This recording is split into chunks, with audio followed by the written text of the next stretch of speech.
Yeah, if you can see the title, I'm gonna be talking to Patrick Laird today.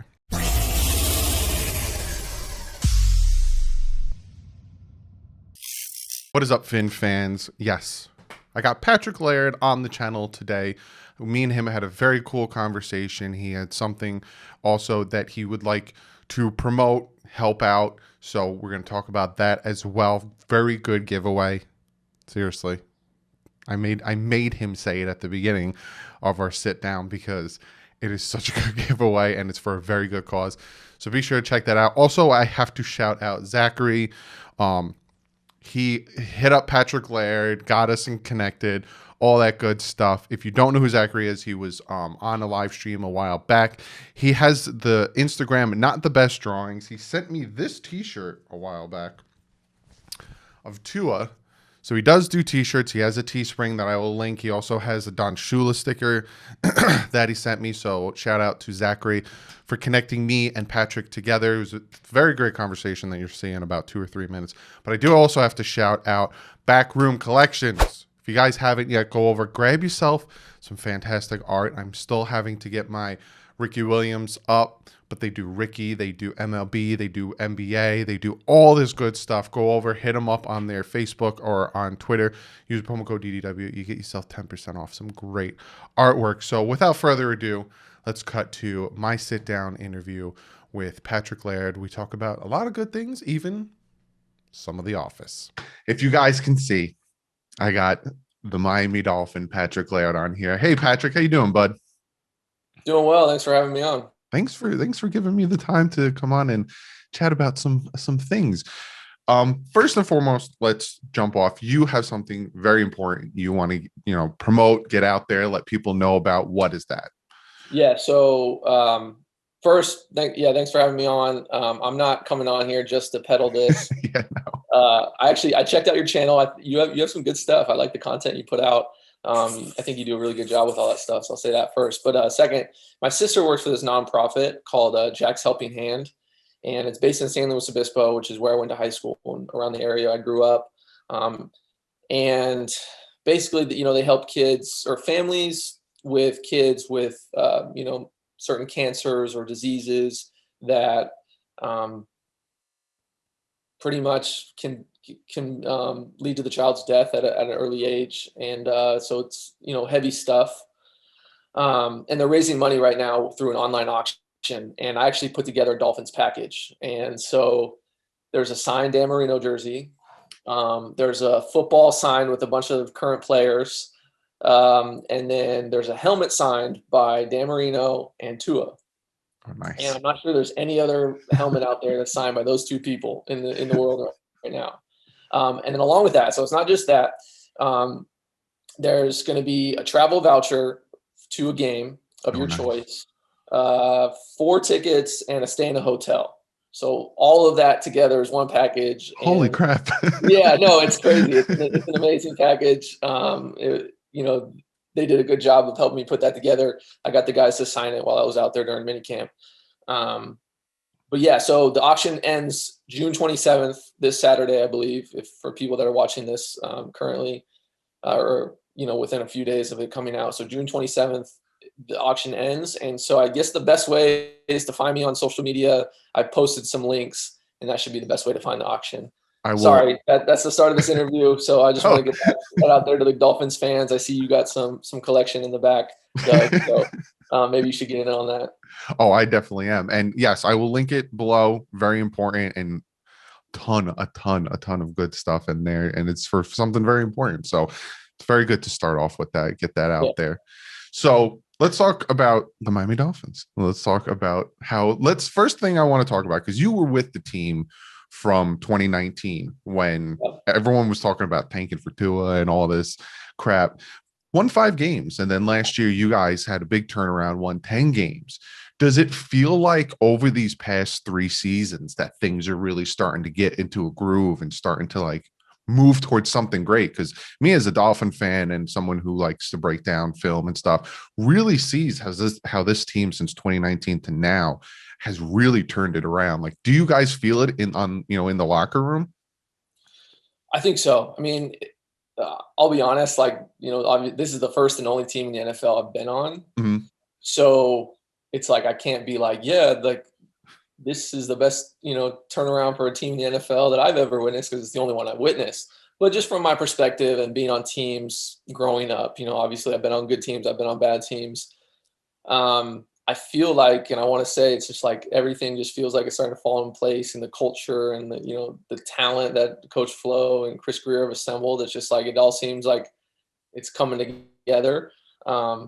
And again, I'm just this naive third-year player. Like, I really don't know that much. I don't know what I don't even know. But just as a player and, with my bias, like, I love the organization, I love the team. So for me, it's like, I feel like everything's going in the right direction. And so I'm just hoping to be a part of it for as long as I can.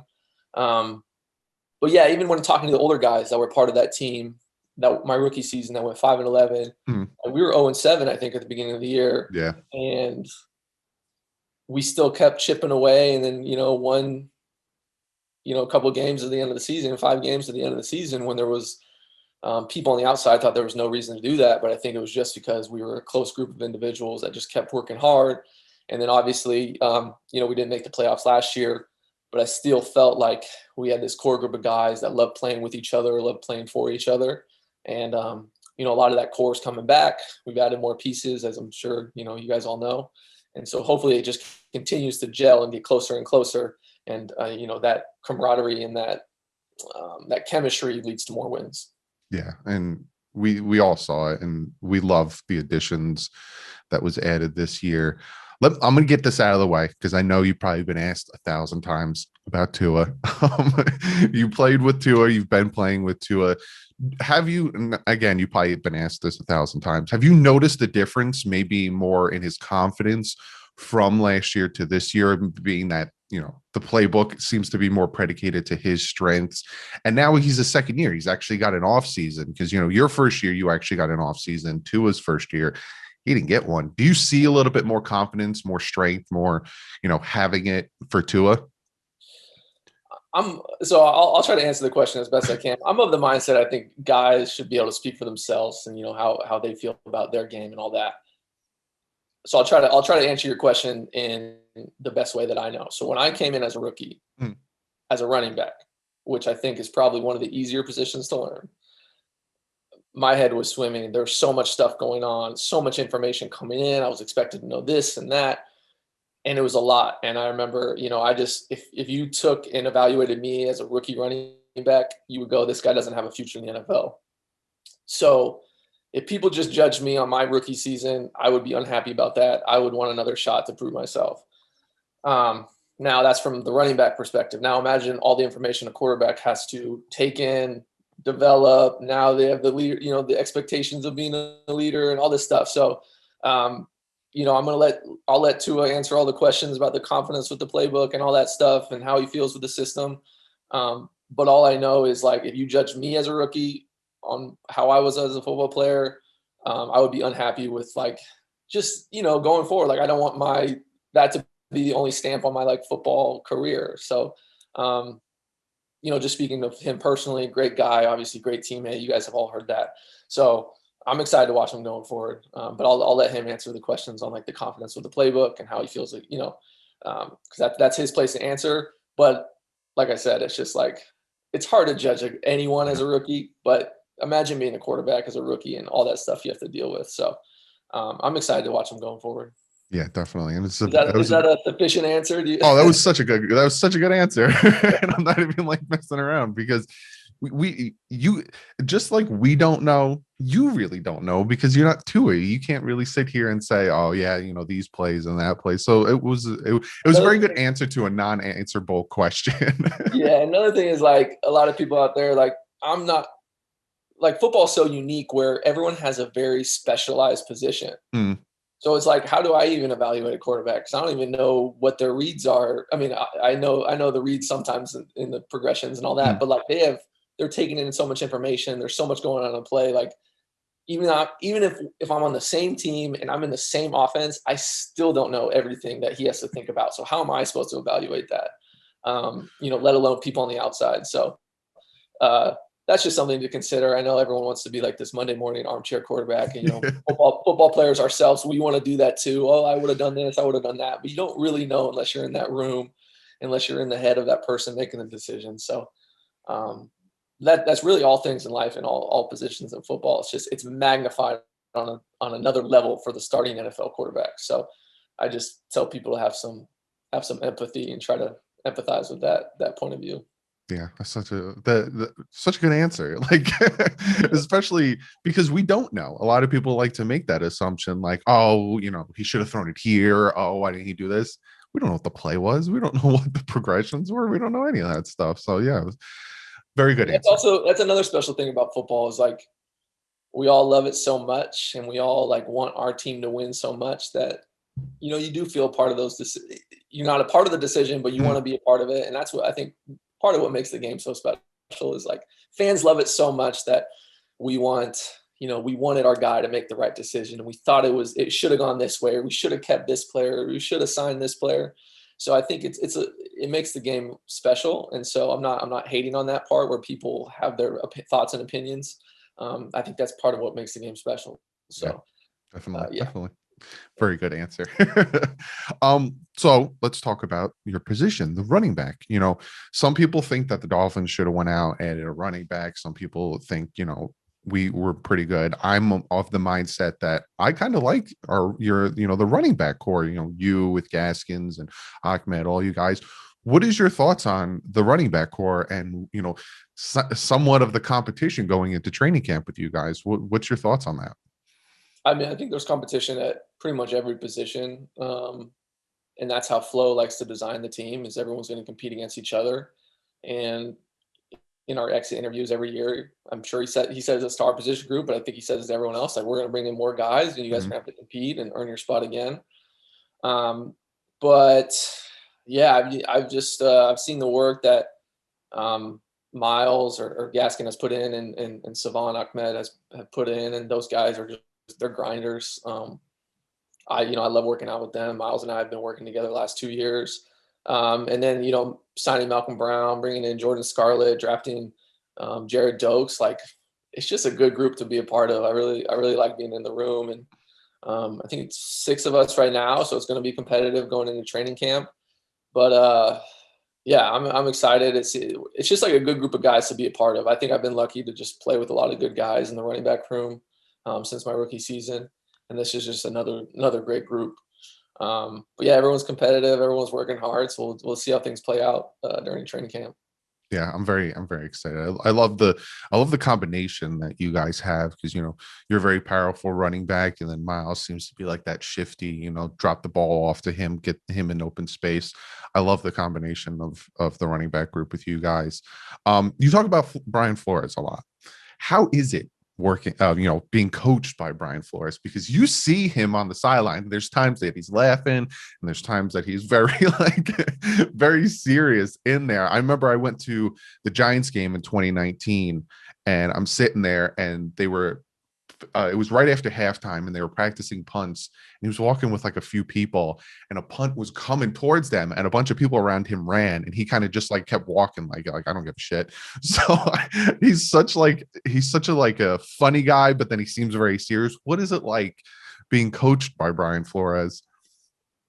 I mean, so again, like he's the first and only NFL coach I've ever had, and so people always want me to like, how is he, like, where does he rank and all this? And it's just like, he's all I know. I don't, I can't compare him to anything else. But all I'll say is, again, like I've had, close to probably 100 coaches in all the sports I've played growing up. And I love his style. He expects a lot of you, right? So he expects a lot of you and demands a lot, which I think is, that's what you want in a head coach. Yeah, it's hard for me to describe. I like his style. I like a demanding coach. Doesn't take any BS. If he sees BS, he'll call it out. Practice is going to be hard. But then you do see the smiles, and he's not afraid to have a good time.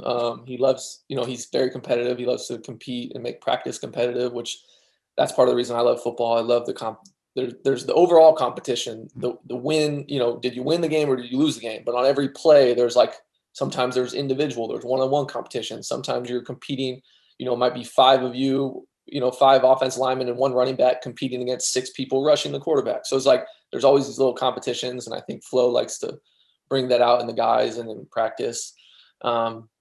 But he does like to crack his jokes. He has some funny moments, and I can't even think of anything off the top of my head I wish I could share. I know people love to hear those things, but he is a funny guy. You can tell he loves his family. I think you guys have seen those videos of him with his sons. So I think he has that same love towards his players, but it's a tough love, and I think that's something I appreciate. But it's hard for me to compare to anything else. That's all I've had in the NFL, and I feel like I'm just lucky that I ended up signing with the Dolphins and going into a situation that I enjoy being a part of. Yeah, I agree. There's a lot of times that we all play Madden and we do the franchise mode and stuff. We always want to get drafted by the Dolphins or go to Miami, and you got that opportunity. Before we get out of here, just real quick, training camp's coming up. You guys get a big chunk off before training camp. What is your thoughts about, this is your second training camp, because I wouldn't really consider last year a training camp. You guys only had like about 2 weeks. What's your thoughts about going into training camp, and how different was it last year having 2 weeks versus like your first year and kind of what you're expecting this year?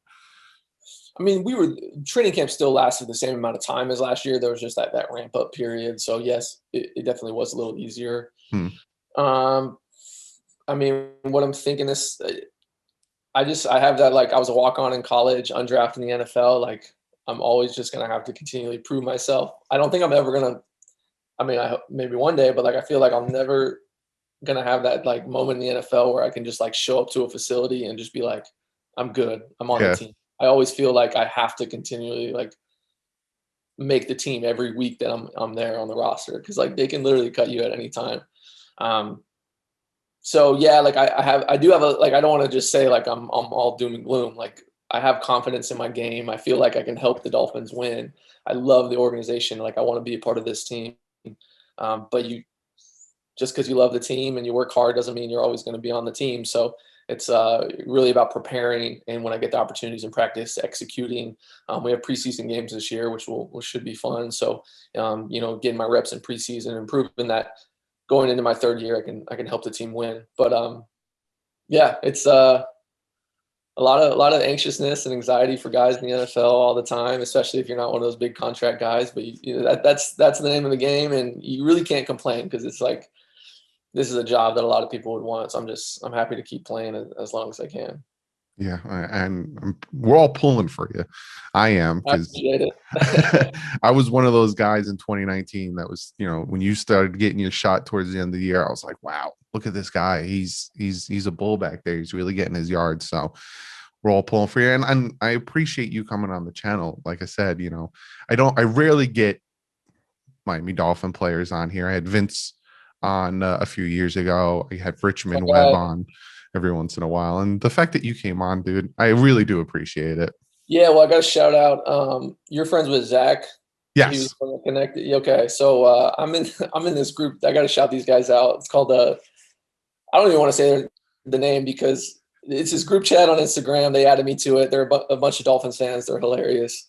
They call themselves Big P Nation, which like they want me to shout them out, but I'm like I can't literally shout out Big P Nation because people aren't going to understand what that means. But shout out to those guys. They're a group of funny dudes that they just love the Dolphins. So it's just funny to peek in every once in a while, and sometimes I'll reply. Sometimes I ignore them, and I hope they don't get mad if I do that. But yeah, they're a group of good guys. But yeah, it's just fun. The Dolphins fans are the best. I think you guys are just like you guys love the team, but you're realistic. You want us to win. But yeah, no, it's a fun organization to play for, and it's fun to talk to people like you and stuff. And yeah. I got to ask you though, what's with the DouglieDoWrong? What's the origin of this name? So I get that a lot. So my name is Doug, and a while back, my friend, we were hanging out, and he wanted to call me ugly, like he was messing around with me. So he called me Douglie, kind of slipped out. Okay. And there was the cartoon Dudley Do Right, and I was like making the YouTube channel about 7-8 years ago, and I was like, I want a name, and then I was like, he called me Douglie. And I was like, DouglieDoWrong. I think that'd be funny. Because originally this channel was just, I have a degree in media. So it was more Okay. me making my shorts, my skits and stuff. And then 3 years ago, I was like, no one's talking about my Dolphins enough. So I made the channel, Miami Dolphins channel. Love it. DouglieDoWrong. Yeah, I mean, it rolls off the tongue well enough. I think it's good. It's growing on me the more I hear it. I bet you at first you were like, who the heck? Like, why would I want to talk to DouglieDoWrong? Yeah, it's strange. Yeah, it's a very strange name, but No, but it's one of those things like when people hear it enough and like they start to associate a weird name with something that they like or it's positive and puts out good work, then all of a sudden it's not weird anymore. Does yeah, that make sense? yeah, It's like definitely. you hear Chance the Rapper. It's like why would you name yourself Chance the Rapper? But then like you hear his songs, he makes really unique music, and it's like, okay, now I like it. And then it's just like we start calling him Chance. And it's like then Chance the Rapper just rolls off your tongue. It's like, okay, that's a cool name. It's unique. So DouglieDoWrong, it's up there with Chance the Rapper. We'll accept it. Oh, I appreciate that. Wow. I gotta ask you. So you're an Office fan? Yes, I absolutely love The Okay. Office. Yeah, I always see the Dunder Mifflin shirts out there. I think I need to get one. I'm one of those people that just like I don't start new shows. I just start rewatching. Oh Office. yeah, oh yeah. That Parks and Rec, I watch a ton. My daughter, she was born in December. When I put her in Yeah. her bouncy chair, and I put on like Nickelodeon stuff. But then when The Office comes on, she just sits there and she just stares at it. She loves The Office. I think it's hilarious. My Love wife that. doesn't like The Office. She thinks it's boring, but Really? yeah, me and my daughter love The Office, so we watch it. That's awesome. My girlfriend and I, all we do is watch I mean, like we do other stuff, obviously, Mhm. but like it's like our show that we just put on if we're making dinner or something, and like just put on The Office. It's so easy, and I still crack up. Like there'll just be moments like I've watched probably every episode at least 4 or 5 times, and Oh then yeah. like seasons like 2 through 5, I've watched like some of them 10 plus times. And I don't know why. It's just it's like a comforting show. It's still funny to me, and I think I'll never get tired of it. Yeah, once Michael Scott left, it wasn't the same. So Yeah, but I still like those seasons. I know people yeah, like I still like those seasons. I think they're especially funny. the finale when they all come back. Yeah, Yeah, that's so good. I'm not gonna say I tear up, but That's the best way to end it was when Michael came back and Dwight yeah, says, Michael, I can't believe you came. And he yeah, says, that's what she said. perfect ending. Well, Pat, thank you so much for coming on, giving me the time. I hope you enjoy your month off. What are you going to be doing for the next month? I'm out here in California, so I'll be training out here, trying to get together with some quarterbacks to throw to me, and then I already got working out at this gym right now. But yeah, and I'll probably head back about 10 days or so before training camp because one, the time change, two, the heat. You gotta run in the heat, or else it'll sneak up on you. So I'm gonna go back early to do some conditioning and stuff like that and get settled in. I was Yeah, I'm really excited to get back out to South Florida. All my family's still here in California. My dog is out here, my girlfriend. So got to spend some time before I kind of get into the heat of the season. So yeah, that's why I'm I out was here. asking Vince Beagle about that because he's a Wisconsin guy, and I said, "What does that heat do to you?" And he's like, "It's no joke." No joke. Yeah, when I first moved out for rookie minicamp, like I got out of the hotel at like 5:45 a.m. and I was just like, how do people live here? And then I think it was a combination of the heat and the stress and like the new team and all that. And then when I made the team, I got my car shipped out and I started settling in my apartment. I started to like love the heat. I don't know why. It's just like for me, it's comforting now. But especially in the wintertime, it's so nice. But at first I was like, there's no way I can live here. But it grew on me, and now I'm a big fan of South Florida. Yeah, I'm up in Jersey. People think Yeah, I live in Florida, but now I'm up in Jersey. And when I go yeah, down there in November I go down there in November for a specific reason because it's not as hot. I don't do well in the heat. So I give you guys a ton of credit doing training camp and in August, you get used July. to it. Yeah, you get used to it. You guys got that competitive advantage, especially playing in September down there. So Yeah, yeah. Teams struggle when they come. So definitely. But again, Patrick, thank you so much for coming on, bud. I greatly appreciate it. Be sure, again, the link is going to be in the description. Go check out that fantastic benefit and all those prizes and everything. Check it out. It's going to be in the description. And appreciate it. thank you again for stopping by, bud.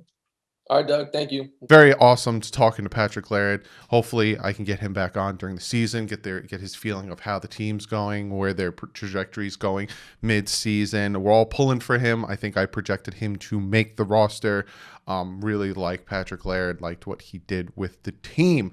But that is the video. I had a little thing. I told you guys I had something in the works with a Dolphin player, and this was it. Sitting down talking with Patrick Laird. I have a lot of other videos planned. Friday, I have a video. We're gonna break down the corners. Almost done with the camp battle. Then I'm going to, I think Monday's video, I'm going to sit down and really look at the Xavier Howard situation. I'm gonna call it like deeper dive into Xavier Howard situation. And we're going to look more into that here, try to figure out what the real reason is, what the Dolphins get, all that stuff. That'll either be Friday or Monday, and then vice versa with the cornerbacks. Then I have a bunch of videos planned for this offseason because it's going to get kind of dead for the next month NFL-wise. If you're into NHL, NBA, MLB, if you're into sports, it's never really ever dead year-round. But be sure to check out patchvibes.com. Get yourself some great patches, some t-shirts. They now have stickers. Use the promo code DDW, get yourself 20% off. Check out Miami Sports Music. Very good group of people. Me, TD, now K-Flexin. All getting together on this big hodgepodge of Dolphin content. So be sure to check them out on YouTube and their website. Other than that, guys, I consider this kind of a comment of the day because one of you guys helped me get him here. And, I feel like some of the questions I asked him, you would ask, maybe you would have asked more. But yeah, other than that, guys, I will see you Friday with the cornerbacks or the Xavier Howard deeper dive. Let me know. Comment below. Which one would you guys prefer? Xavier Howard or the cornerbacks camp battle? But other than that, guys, I'll see you Friday. But like usual, stay classy. Fins up.